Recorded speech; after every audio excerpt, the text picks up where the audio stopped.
Poésie. Eh bien, bonjour à tous, nous sommes de retour à l'antenne pour un nouvel épisode de Popoésie. Pour expliquer le concept aux nouveaux auditeurs, Popoésie met en scène deux personnes qui essayeront de prouver leur amour le plus fort possible à un poète.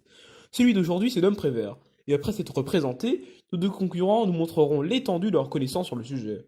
Le gagnant remportera évidemment un os venant du cadavre du Suisse nommé Poète, ainsi que 50 kilos de cire pour se livrer à des déviances. Je veux dire, pour entretenir l'os. Messieurs, la parole est à vous. Bonjour à tous, je me nomme Pierre Mout, 39 ans, crimier professionnel.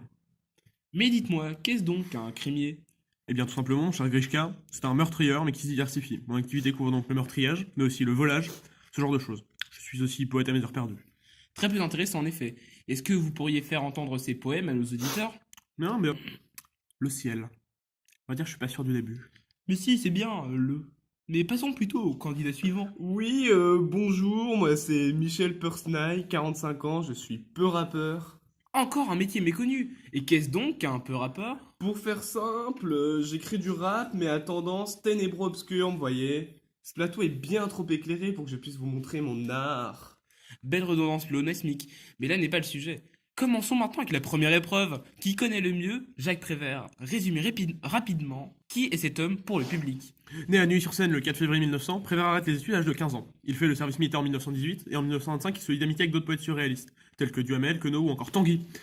Ils inventent d'ailleurs le jeu du cadavre exquis ensemble, le nom venant d'une de leurs parties. Il ne limite pas son talent à ce seul art. Parfois dramaturge pour la troupe de théâtre Octobre, parfois scénariste. Il utilise son talent pour les mots dans divers médias, et même après s'être gravement blessé, il fait des collages jusqu'à sa mort en 1977. Excusez-moi, Oui. Titi. Oh, bravo, monsieur Persnay. Vous récupérez habilement la parole. C'est à vous. L'ouvrage le plus connu de Prévert est un condensé, tellement aimé qu'il a été retranscrit dans un bon nombre de langues. Ce recueil de poèmes montre toute la virtuosité de Prévert dans son art poétique. Il utilise dedans toutes sortes de jeux de mots et de calembours, le tout dans l'anarchie qui le caractérise, pour dénoncer tout ce qu'il considère comme mauvais. Prose, vers libre et scénette, il ne respecte aucune règle et se démarque ainsi intelligemment des autres. Oh. Merci à vous deux. Tout de suite, une page de pub pour laisser le temps aux auditeurs de décider du gagnant en envoyant « Je suis un pigeon qui vote pour » au 07 007 0007 3. À tout de suite. Elio Radio.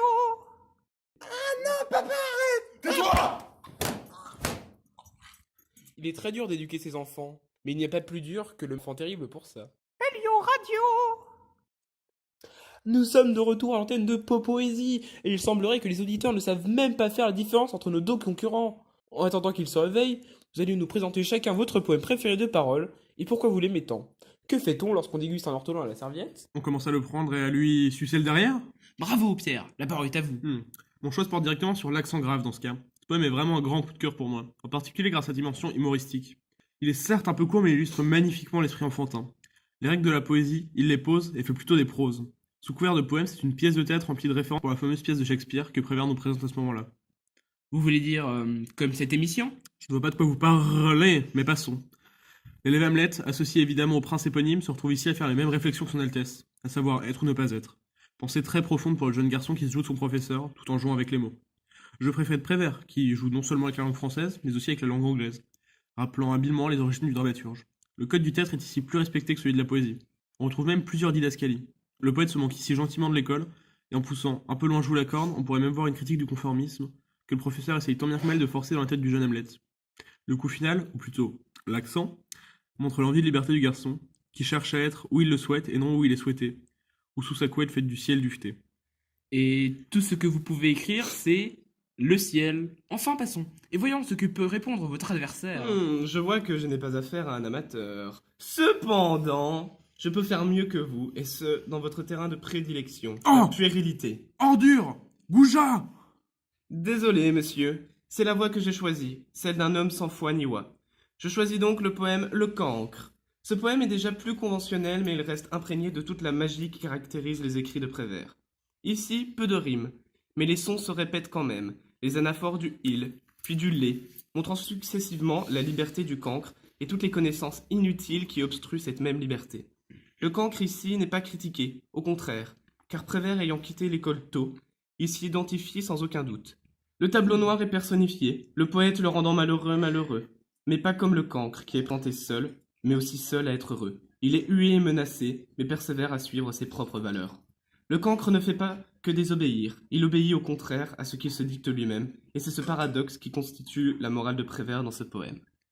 Je ne sais pas où est passé l'homme bégayant de tout à l'heure, mais il ne manque à personne. Les messages d'auditeurs me font d'ailleurs remarquer que vous n'avez choisi que des poèmes plutôt courts. Avez-vous été découragé par la longueur de certains? Vous savez, ce n'est pas si grave. Vous repartirez chacun avec un lot de consolation. Après une petite page de pub. Un instant! Comment osez-vous? Même en étant court, un poème peut bien montrer toute la volonté du poète. Et en l'occurrence, Prévert le fait très bien dans des poèmes comme L'Hélicante ou Paris stupide. Vous allez voir si le trou dans lequel je vais vous enterrer sera pas assez long. Vous comptez vous moquer de qui dedans? Des fourmis? De la terre? Wow! J'ai touché une corde sensible. Bien, maintenant que les auditeurs savent faire la différence entre Moumoute et le sanguin, je ne peux décemment pas vous laisser rentrer ainsi chez vous. Vous avez le droit à un deuxième tour pour faire vos preuves. Mais tout de suite, une page de pub. Helio Radio. Ah! Chut, les bouchons d'oreilles pour vous. Helio Radio. Nous sommes de retour à l'antenne et nous atteignons le record de 19 auditeurs aujourd'hui. Ces deux hommes nous font palpiter. Voyons ce qu'ils ont à dire pour ce deuxième tour. Qu'est-ce qui est jaune et qui attend? Un flageolet devant une supérette? Jonathan! Bravo Michel, la parole est à vous. Merci. Je dois donc choisir un poème long. Je vais donc prendre La crosse en l'air. Un feuilleton très long et regorgeant de procédés critiques du poète. Cependant, n'ayant que 3 points à gagner sur ce poème, je serai concis, mais pas suffisant.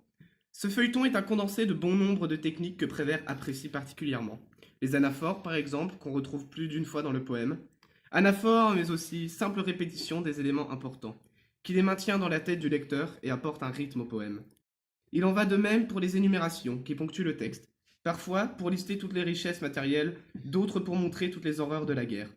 Elles interrompent pour laisser le temps d'y réfléchir.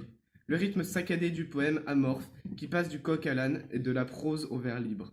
Il critique à l'inverse des deux précédents de nombreux thèmes tout plus importants les uns que les autres, en passant d'une dénonciation de la misère à celle de l'Église et de la guerre. Les hommes de Dieu sont ici tout sauf pieux, Prévert ridiculisant les foules de fanatiques s'agenouillant devant un pape faux et orgueilleux. Il pointe du doigt la misère d'un homme qui reste pourtant bien moins débauché que tous les riches qui l'entourent, et ce, tout en dénonçant les atrocités de la guerre, allant même jusqu'à inclure le Duce dans son récit. Cependant, il n'en est rien pessimiste. Bien au contraire, car la dernière image qu'il laisse dans le cœur des gens est celle de beaux paysages et de belles idées. En concluant, ce poème qui révèle tous les vices du monde avec un appel à l'aide pour sauver l'oiseau de la liberté à l'agonie, 3 ans avant la Seconde Guerre mondiale. C'est tout bonnement incroyable, Michel. Je crois que vous m'avez arraché une larme. Ah, non. C'était juste un de vos postillons. Enfin, les auditeurs en demandent plus. Ils sont tous impatients de voir ce que Pierre vous réserve en réponse. Et j'avoue que je commence aussi à vouloir la suite. Pierre, c'est à vous. Je vais continuer dans ce cas sur la lancée des oiseaux, en parlant du poème événement. Ce poème, comme son nom l'indique, est une succession d'événements plus ou moins aléatoires. Il montre différentes personnes dans différentes situations, parlant chacune de leurs petits problèmes. Néanmoins, l'auteur continue à jouer avec les mots malgré son texte morbide, comme dans son utilisation du verbe venir, qu'il répète encore et toujours et crée un sentiment de masse. Sentiment encore renforcé par la diversité des personnages apparaissant au fil du poème. Il crée un sentiment paradoxal entre une diversité d'apparitions et d'histoires et une unité tournant autour de la seule hirondelle, ralliant tous leurs problèmes sous sa bannière ailée. Le poète ne dénonce pas, il constate la réalité dans laquelle il vit, et dépeint le tour avec une pointe de cynisme et un humour macabre. Tout simplement phénoménal. Je ne sais pas où sont passés les hommes du début, mais le public considère que vous pouvez tous les deux partir avec votre os. Malheureusement, le choix est restreint. Vous saurez tous deux pourquoi, je pense. En parlant de chute, pour ne pas que cette émission tombe à plat, pourriez-vous conseiller à nos auditeurs de lire Parole? Nous touchons des parts dans la maison d'édition, vous voyez. Parole est un recueil montrant toute l'étendue du génie de Prévert. Les textes ne sont pas durs à comprendre, ils sont agréables et on se retrouve vite emporté. Qui plus est, certains de ces poèmes ont été transposés dans d'autres médias, comme la musique, et c'est bien la preuve que ces poèmes sont des impératifs à lire. En somme, lire ce recueil de poèmes vous permettra d'élargir votre pensée, ou juste de profiter de beaux poèmes, et ce, de manière ludique et agréable, grâce à Jacques Prévert, qui manie les mots avec dextérité et de manière toujours adéquate. Messieurs, un petit mot pour la fin? Gilet jaunet! Mimosa! Merci, j'espère que vous avez apprécié cette émission, et je vous donne rendez-vous après la pub pour notre nouveau programme phare, n'oubliez pas Parole.